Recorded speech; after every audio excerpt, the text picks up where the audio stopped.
Donc, on va voir la deuxième façon de prendre le dos à partir de la shigarami croisée. La première que je vous ai montrée là, est vraiment plus lorsqu'on défend la clé de jambe. Celle-ci que je vais vous montrer, c'est plus lorsque notre adversaire tente une entrée puis qu'on est debout.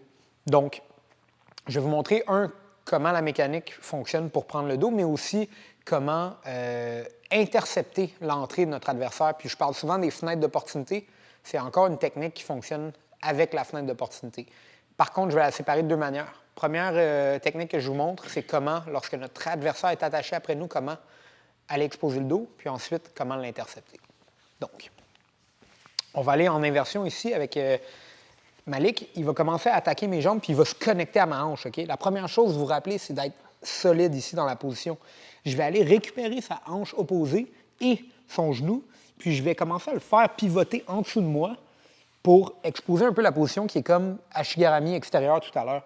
Et je vais tenir la hanche, amener mon genou gauche, je vais vous le montrer de l'autre bord après, juste derrière, puis venir m'asseoir directement derrière pour exposer le dos, puis prendre une position supérieure. OK? On va le montrer de l'autre bord cette fois-ci. Il commence à aller en inversion, puis il réussit à s'attacher après moi. OK? Je réussis à être en équilibre. Je vais commencer à aller chercher la hanche puis pousser le genou pour l'amener en inversion en dessous. OK? À partir d'ici, mon genou remplace ma main. Je viens mettre ma main au matelas momentanément et je pivote, puis je garde mes genoux pointés vers le haut comme tout à l'heure. Ça me permet d'avoir accès à nouveau au dos. OK? Donc, ça, c'est une manière, en fait, vraiment de forcer l'inversion. Forcer, vous vous rappelez, les hanches ou les genoux par-dessus la tête. Qu'est-ce qui arrive? C'est que ce qui arrive quand on est en inversion comme ça, c'est très dur pour mon adversaire de garder ses jambes connectées après moi. Par contre, s'il n'y a pas beaucoup de poids sur sa tête, il peut vraiment attaquer ma hanche, commencer à m'amener au sol, puis ensuite me finir. Cette fois-ci, je guide ses hanches par-dessus sa tête pour faire de la place derrière le dos, puis aller en inversion. Maintenant, on va voir comment l'intercepter. Donc, on doit pouvoir reconnaître quand notre adversaire tente d'aller attraper avec ses hanches ou avec ses jambes nos hanches.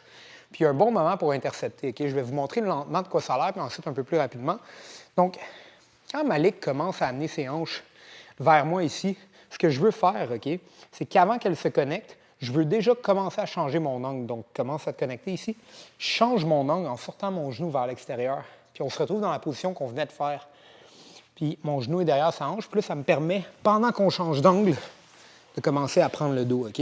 Je vous le montre un petit peu plus rapidement. Cette fois-ci, d'ici. Donc, Malik va commencer à lancer ses hanches. Puis je change déjà mon angle ici. Puis là, facile pour moi d'aller me rasseoir et commencer à prendre le dos de mon adversaire. Donc, ce que je viens de vous montrer, c'est deux belles méthodes qui sont sensiblement la même chose. Une au ralenti, plus en pression, défaire les jambes de notre adversaire, changer l'angle. Puis la deuxième, on trouve l'angle avant même. Puis ça nous donne accès au dos. Une chose que je veux mettre de l'emphase, c'est ce que je vous parlais, la fenêtre d'opportunité, mais aussi sur reconnaître les opportunités.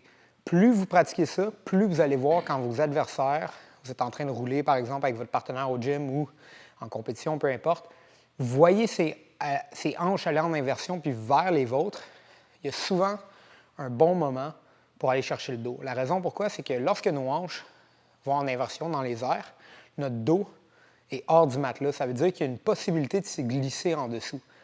C'est un concept un peu abstrait, mais en même temps, plus vous remarquez quand votre adversaire a son dos en dehors du matelas, plus c'est facile de le prendre, puis moins vous allez avoir peur, grâce à la répétition de techniques, à aller chercher le dos de votre adversaire de cette manière-là. Donc, les deux méthodes de shigarami croisée sont, selon moi, pour deux situations différentes, mais elles sont valables les deux tout autant.